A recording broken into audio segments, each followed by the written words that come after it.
가끔 정전이 될 때가 있었습니다. 요즘에는 뭐 정전이 거의 안 되는데 갑자기 불이 확 나가요. 깜깜해지니까 어린 마음에 너무 무서운데 그래도 어머니나 아버지가 같이 계시면 덜 무서워요.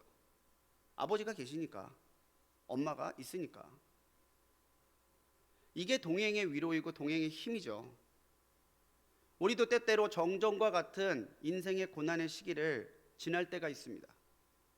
한 줄기의 빛도 안 보이고 어떻게 풀어야 될지도 전혀 모른 채 가슴만 답답하고 마음에 무거운 짐만 가득돼 있는 그 어둠과 같은 정전의 시간을 지날 때가 분명히 있어요.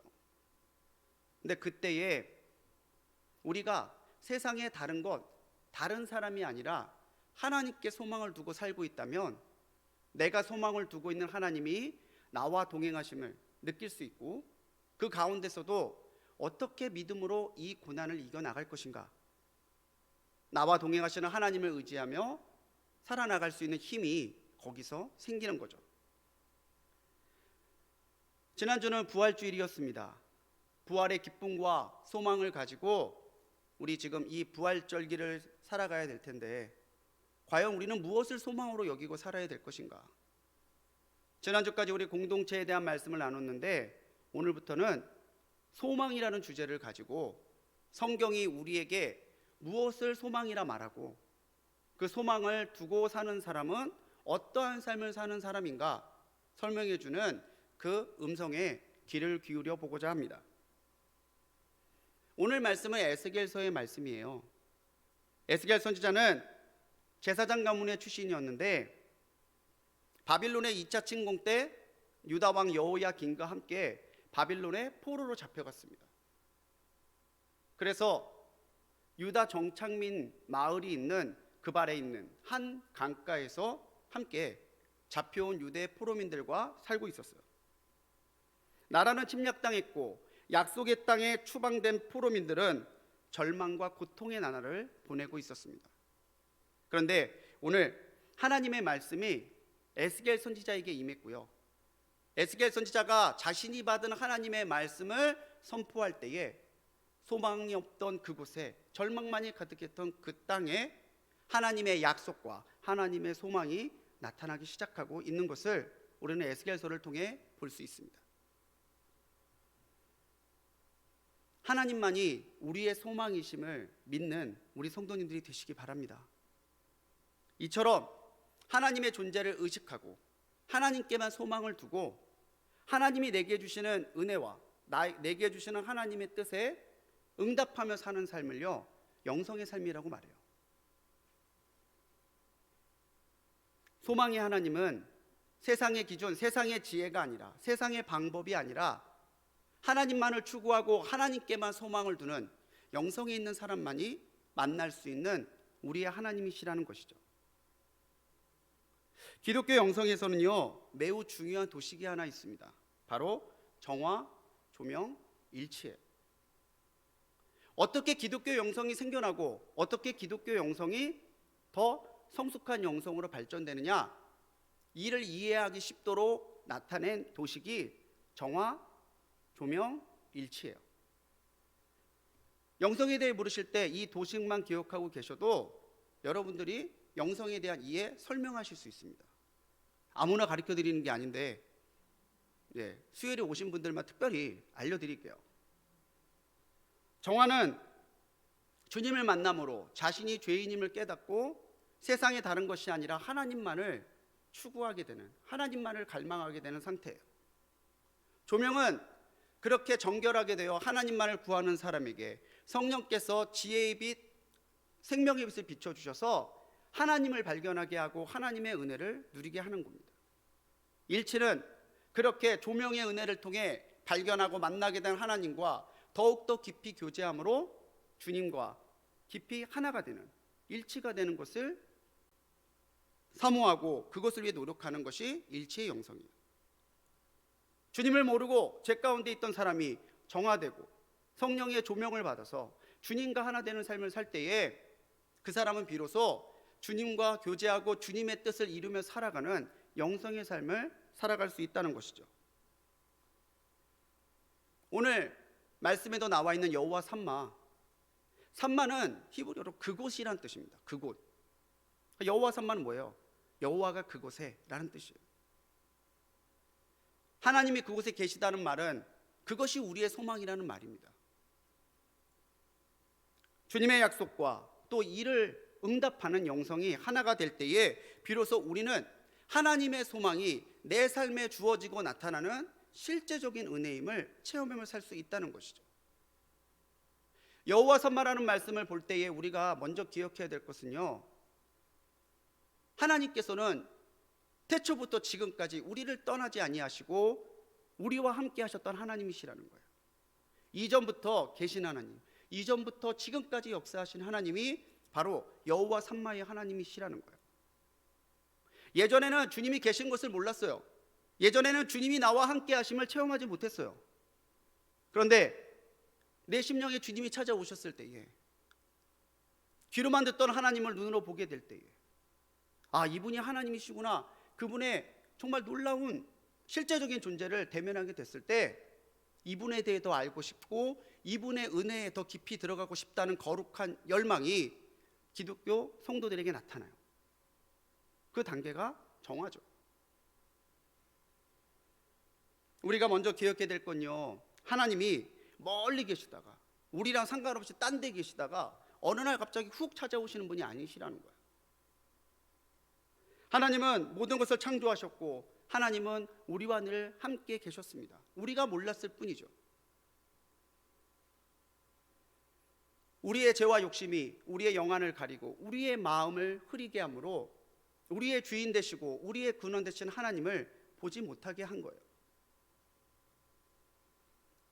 내가 지금까지 주님과 상관없는 삶을 살았구나, 하나님께서 만들어주신, 내게 창조해주신 나의 원래적인 모습은 이런 모습이 아니구나, 이것을 깨닫고 하나님께 돌아오기 위해 노력하게 되는 것이 바로 이 정화의 영성이에요.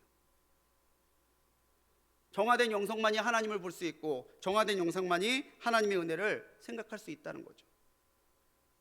에스겔서를요 크게 나누면 1장부터 32장, 33장부터 48장으로 나눌 수 있어요. 딱 절반으로 나눌 수 있다는 거죠. 이것을 구분하는 기준이 뭐냐면은 하나님의 영광이 함께 있느냐, 하나님의 영광이 함께 있지 않느냐예요. 1장부터 33장까지는 하나님의 부재가 드러나 있습니다. 이스라엘 백성이 하나님의 사랑을 망각하고 하나님의 뜻을 망각하고 영적으로 타락하고 우상 숭배에 빠지고 사회적으로 타락함으로 하나님의 영광이 떠나요. 하나님의 부재죠.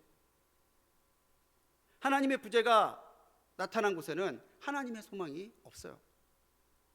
그런데 33장부터 하나님은 이스라엘 백성, 이 유다 민족에게 회개하라고 명령하십니다.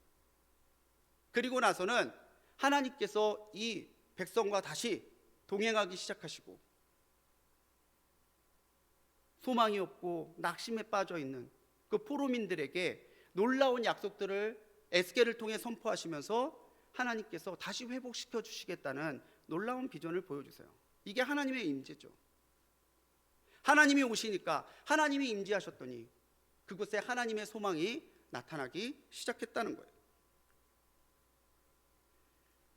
1장부터 32장까지 그때의 하나님의 부재를 설명하는 가장 큰 사건이 뭐냐면요, 에스겔이 본 환상이에요.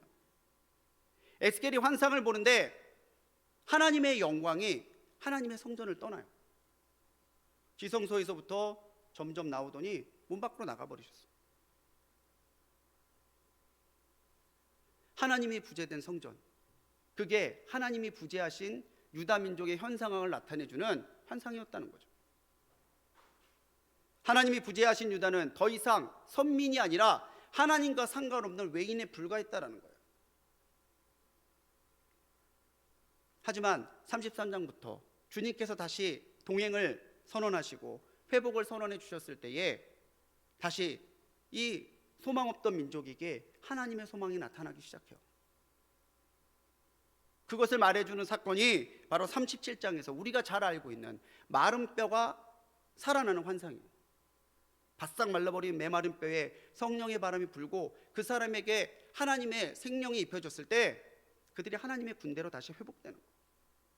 그리고 40장에서는요, 성전을 떠났던 하나님의 영광이 다시 돌아와요. 그래서 그 성전을 통해서 하나님께서 유다민족, 더 나아가서는 예수 그리스도를 구주로 믿는 교회를 종말론적으로 회복시키시겠다고 하는 놀라운 약속을 선포하는 것으로 이 에스겔의 얘기가 끝나요. 그 정점에 있는 말이 바로 우리가 오늘 읽은 말씀 여호와 삼마예요. 하나님의 부재는 절망이지만 하나님의 임재는 소망입니다. 그렇기 때문에 우리는요, 하나님께만 소망을 두고 살아야 되는 사람이라는 거예요. 여호와 삼마는 먼저 과거부터 지금까지 하나님께서 한결같이 역사에 오셨다는 사실을 우리에게 일깨워 주는 거예요. 야, 하나님이 안 계신다고? 하나님이 너랑 상관없이 살았다고? 아니, 하나님은 지금도 변함없이 너와 동행하셨어. 이것을 알려주는 말이 여호와 삼마예요. 이 은혜를 깨닫기 위해서 우리가 헛된 것에 우리의 시선이, 마음이 뺏겨있던 삶을 돌이키고 거룩하신 하나님을 다시 발견하고 그분과 함께 더 깊이 교제하기 위해서 내 스스로가 정결해지는 정화의 영성이 있어야 된다는 거예요. 주님을 믿는다고 하지만 주님께 맡기지 못해요. 주님의 영광과 상관없이 정말 내 기쁨, 내 쾌락을 만족시킬 수 있는 것만 얻으려고 추구하고 살아가요. 그러한 삶에 하나님의 존재와 하나님의 은혜가 느껴질 수 없을 겁니다. 아, 이거 다 헛된 거구나. 하나님이 진실한 거고 하나님 안에 있는 것이 영원한 것이구나. 여기에 대한 깨달음과 여기에 대한 믿음의 고백이 들어갈 때에 비로소 하나님 안에만 있는 하나님의 소망이 우리에게 주어지는 하나님의 놀라운 선물이 될 수 있다는 거죠. 여러분, 하나님 앞에 정화되는 과정은요, 쉬운 과정이 아니에요. 어떻게 보면 피하고 싶고요, 어떨 때는 극심한 애통함이 동반돼요. 원석이 보석이 되려면 불의 연단이 필요하죠. 보석이 빛을 내려면 갈고 닦는 연마의 과정이 필요해요. 그래서 정화의 과정에는 애통함이 하나님의 앞에서 불경건했던 자기의 모습에 대한 아픔이 따라요. 하지만 여러분, 그 죄와 그 고통과 직면하는 것을 두려워하지 마십시오. 오히려 내가 하나님 앞에 그렇게 정화될 때에 이 은혜가 내 은혜가 될 것을 사모하는 그런 믿음이 우리 성도님들에게 함께 하시기 바랍니다. 시편 30편 5절 말씀에서 시편의 기자는 노래하죠. 그의 노염은 잠깐이요 그의 은총은 평생이로다. 저녁에는 울음이 깃들일지라도 아침에는 기쁨이 오리로다. 이것이요 정화의 영성으로 정결하게 된 성도에게 주시는 하나님의 은혜입니다. 그래서 우리가 더 정결해져야 되고 우리가 더 철저한 회개로 하나님 앞에 고난 가운데서도 하나님의 뜻을 묻는 신앙으로 살아가야 되는 것이죠. 바빌론의 포로기요, 유다 사람들이 모여 살던 그 그발의 한 강가에 있는 마을은요, 그야말로 절망의 상징이었어요. 눈물과 고통의 시간이었지만 오히려 그들은 이 포로 시대를 통해서 자신들이 영적으로 타락했다는 사실을, 하나님 없이 살아서는 아무것도 얻을 수 없다는 사실을 절감했어요.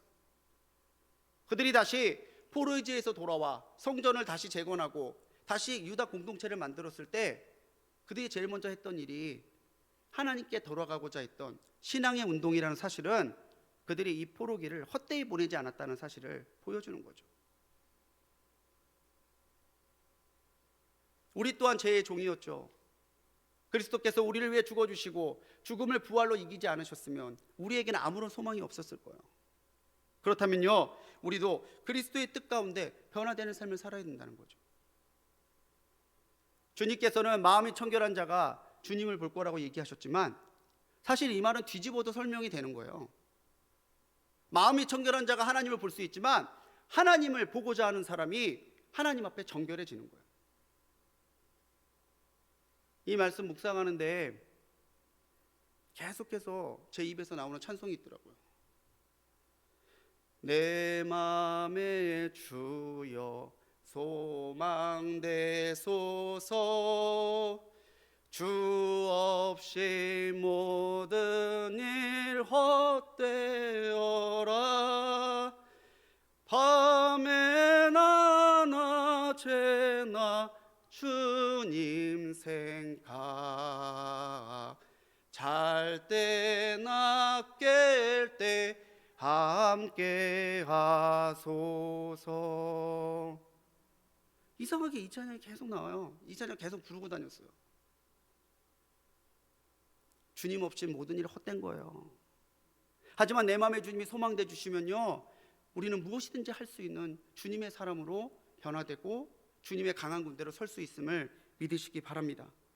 이렇게 결단할 때 우리가 십자가의 보혈로 정화되고 주님의 은혜로 정화돼서 정결한 몸과 정결한 심령으로 하나님의 은혜를 발견하고 하나님을 소망으로 삼는 삶을 살게 될 줄 믿습니다. 여호와 삼마는요, 지금도 역사하시는 하나님을 우리에게 알려줍니다. 지금 하나님이 내게 역사하신다는 사실을 무엇으로 알 수 있어요? 성령께서 내게 깨달음을 주셔야 돼요. 그게 조명의 영성이에요. 구원은 현재적인 사건이죠. 나 구원 받았었어가 아니라 지금도 나는 구원받은 사람임을 확신해야 됩니다. 나 은혜 받았었지가 아니라 지금도 나는 하나님의 은혜 가운데 살고 있음을 고백해야 돼요. 우리는 고난의 순간 주님의 부재를 때때로 떠올리죠. 과연 주님이 나의 기도를 들으실까? 내가 이렇게 아프고 힘들고 외로운데 주님은 내게 관심이나 있으실까? 여러분, 당황하지 마십시오. 지극히 정상이에요. 고난 가운데서 자꾸 주님이 내 기도 들으실까? 이런 생각 드는 거, 나 믿음이 없나 봐, 그렇게 생각하지 마세요. 우리는 그렇게 연약해요. 하지만 그때 우리들이 내 자신에게 물어봐야 될 거는 주님이 지금 내 안에 계심을 내가 확신하고 있냐는 거예요. 여러분, 주님께서 내 안에 살고 계심을 확신하고 계십니까? 잘하고 계신 거예요. 그게 지금 성령께서 여러분들을 비추어 주심으로 여러분들에게 나타나고 있는 조명의 영성이에요. 한 목사님이 페이스북에 칼럼을 하나 올리셨더라고요. 아프리카 동화에 사막에 한 종려나무 새싹이 났대요. 새싹이 딱 났는데 어떤 못된 사람이 그걸 보고 그 새싹 위에 돌을 하나 올려놓고 갔다는 거예요. 못된 거죠. 죽으란 얘기예요. 새싹에 무슨 힘이 있어서 그 무거운 돌을 들어 올리겠어요. 그랬더니 이 종려나무 새싹이 위로 못 올라가니까 아래로 더 깊이 뿌리를 내렸다는 거예요. 그래서 다른 종려나무보다 훨씬 더 깊이 뿌리를 내리는 바람에 지하수층으로 더 깊이 들어가서 뿌리가 더 크고 넓어졌대요. 그랬더니 이 넓어지고 큰 뿌리가 위로 올라가서 이 나무가 다른 종려나무보다 더 큰 나무가 됐대요. 자기 새싹을 누르고 있던 돌도 밀어내버리고 사막을 지나가는 여행자들의 휴식과 생명을 보장해 줄 수 있는 거목이 됐다는 거죠. 고난 가운데 내가 위로 못 올라간다고, 고난 가운데 내가 옆으로 퍼지지 못한다고 두려워하지 마십시오. 성령께서 비춰주시는 그 은혜를 따라 그리스도 안에 깊이 뿌리 내리기에 힘쓰시면 돼요. 그러면요, 주님 안에 내려진 뿌리가 나를 자라게 하고 돌 같은 고난마저도 이겨내게 만드는 주님의 사람으로 변화시켜 주신다는 거죠. 이게 소망의 힘이에요. 참 재미있는 게 하나님은 야망을 버리면 소망을 주시더라고. 나는 이거 되고 싶고 난 저거 되고 싶고. 그런데 하나님 앞에 그 야망을 내려놓으면요, 하나님이 그 야망을 하나님 주시는 소망으로 바꾸어 두시더라는 거죠. 여호와 삼마는요, 지금도 하나님이 우리와 함께 하신다는 뜻이에요. 성령께서 빛을 비춰 주셔서 우리가 그리스도가 나의 주님 되심을 알고 믿게 되면은 성령의 은혜와 역사를 따라 우리 안에 소망이 샘솟기 시작해요. 나는 못하지만 주님은 하실 수 있고, 나는 약하지만 주님은 강하시고, 나는 가난하지만 주님은 부유하시기에 나는 소망으로 이겨낼 수 있다는 사실을 주님 앞에 확신하고 깨달을 수 있다는 거죠.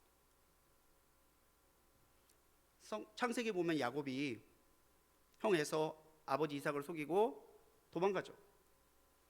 베델에 이르러 길에서 자요. 그냥 길에서 자요. 집도 아니고. 근데 우리가 잘 알고 있는 사닥다리의 환상을 보죠. 깨고 나서 야곱이 뭐라고 고백합니까? 여호와께서 과연 여기 계시거늘 내가 알지 못하였도다. 두렵도다 이곳이요 이것은 다름 아닌 하나님의 집이요 하늘의 문이로다. 아버지 형을 속이고 죽음의 위협을 피해 도망가는 야곱, 길에서 노숙하는 그 거칠은 땅에 하나님이 임재하시니까 여기에 하나님이 계시구나를 깨닫게 되니까 거기가 하나님의 집이 되고 하늘의 문이 되잖아요. 이것이 조명의 은혜라는 거예요. 이 조명의 영성으로 우리는 하나님이 소망이심을 발견하고 하나님의 소망을 따라가는 주님의 사람이 될 수 있다는 거죠. 다른 것이 소망되면요 주님을 볼 수 없어요. 하지만 주님이 소망이 되면 보지 못하던 것까지 볼 수 있어요. 이제 성령께서 비추어 주시는 빛, 주님이 주시는 권능을 주목하십시오. 주님, 내 길을 비추어 주시고 내 심령을 비추어 달라고 기도하십시오. 여전히 예루살렘에는 성전 건물이 있었어요. 그런데 그 건물엔 하나님의 영광이 떠났어요. 포로민들이 모여있는 초라한 땅, 척박한 땅 그발 강가에는 하나님의 영광과 하나님의 말씀이 있었어요. 자, 여러분 생각해 보십시오. 건물만 있는 예루살렘 성전이 성전입니까? 아니면 하나님의 영광이 머물고 하나님의 말씀이 있는 그발 강가가 성전입니까? 어디가 성전 같으세요? 그발 강가가 성전이에요. 우리가 모여서 함께 예배하는 이곳이 불꽃교회인 이유는 이곳에 하나님의 성령이 계시기 때문이죠. 내가 여기서 예배하고 여기서 힘을 얻고 여기서 양육받아 세상으로 나가서 하나님의 사랑을 실천하고 하나님의 말씀을 나누고 있을 때 내게 하나님의 역사가 나타나는 건요 그곳이 하나님의 영광이 나타나는 하나님의 임재가 있는 곳이기 때문에 그래요. 이것을 발견하는 것이 조명의 영성이죠. 지금 내 가슴에 손 한번 얹어 보십시오. 내 가슴. 그리고 물어보세요. 하나님 계십니까? 한번 물어보세요. 하나님 계십니까?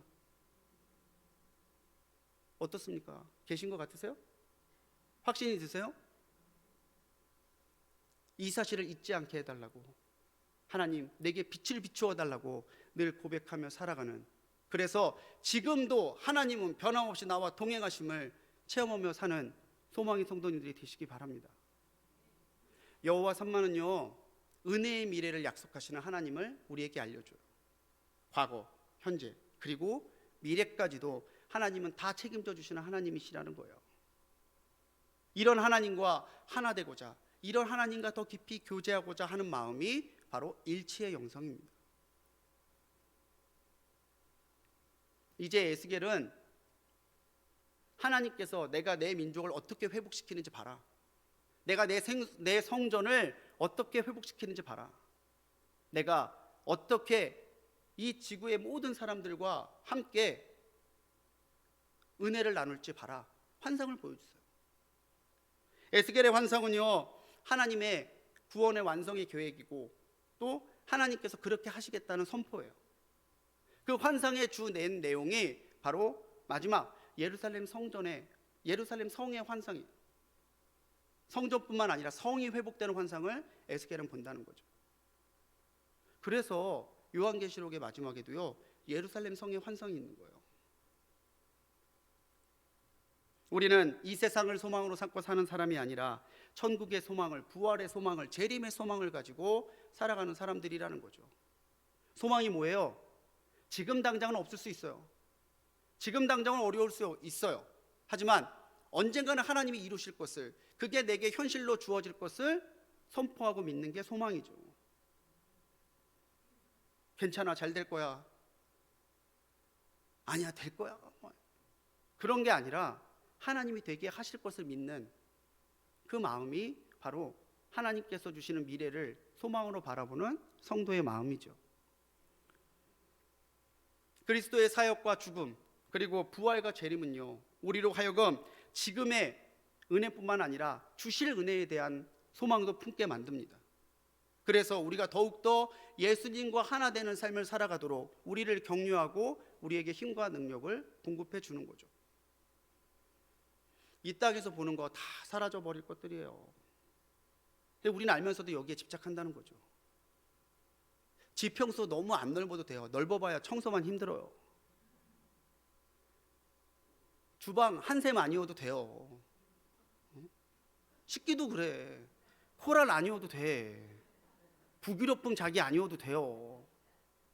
옷도 명품 안 입으셔도 돼요. 아까도 우리 들어올 때 노명숙 권사님이 우리 권사님 보고 왜 이렇게 이뻐졌냐고 그러시더라고요. 명품 안 입으셔도 우리 성도님들 다 아름다우세요. 어쩌면 그렇게 이쁘신지 몰라. 제가 설레인다고 그랬잖아, 시작할 때.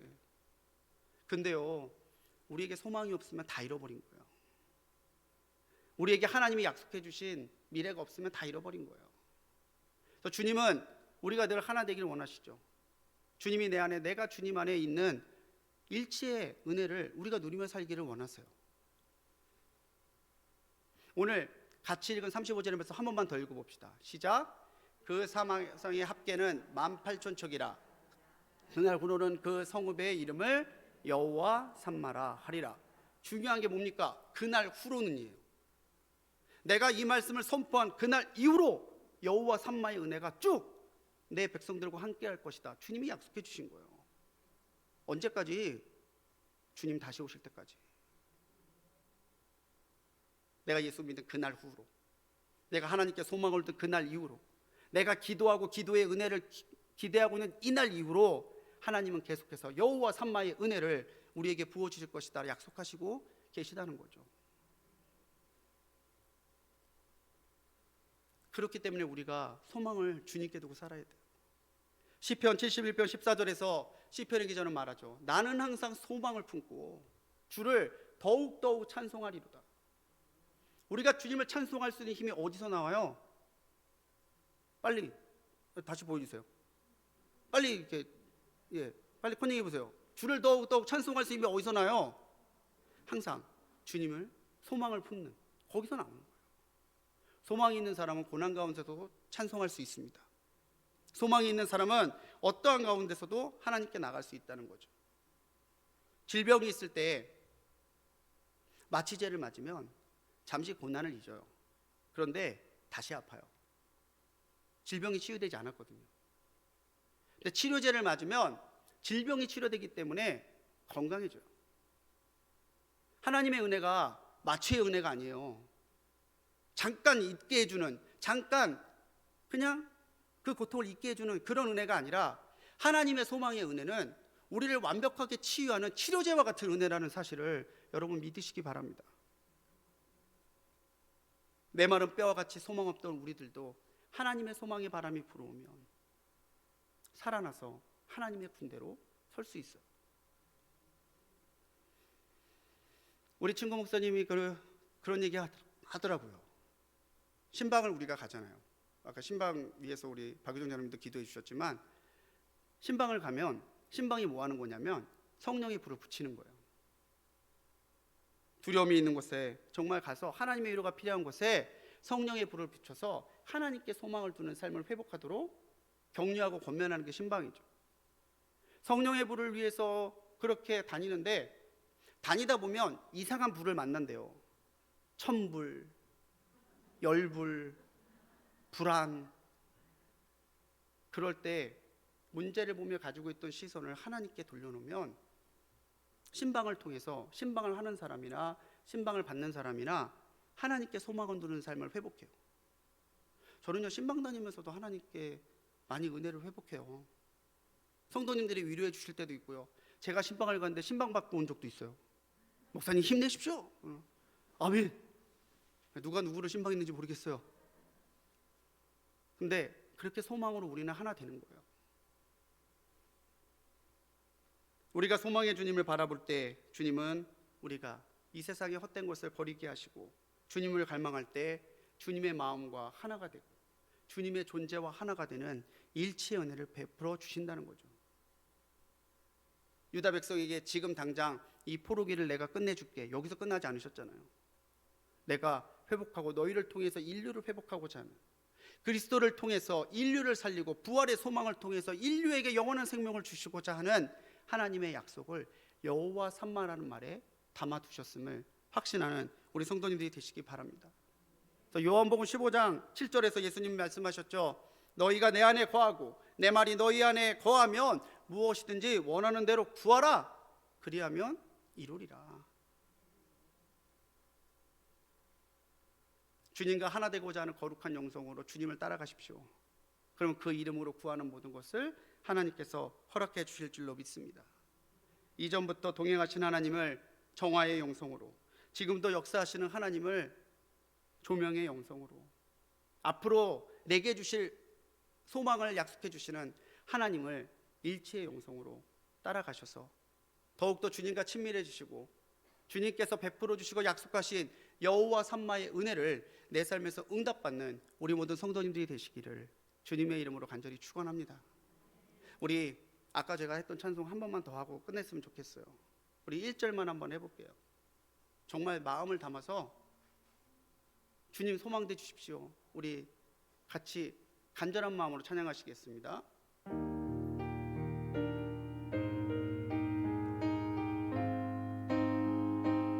내 맘에 주여, 내 맘에 주여 소망되소서.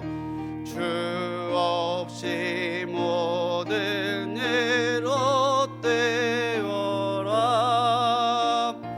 밤에나 낮에나 주님 생각, 잘 때나 깰 때 함께가. 4절 한 번 더 해볼까요? 영원한 주님 내 승리의 주, 하늘의 기쁨을 주옵소서. 어떠한 고난이 닥쳐와도 만유의 주여 소망되소서.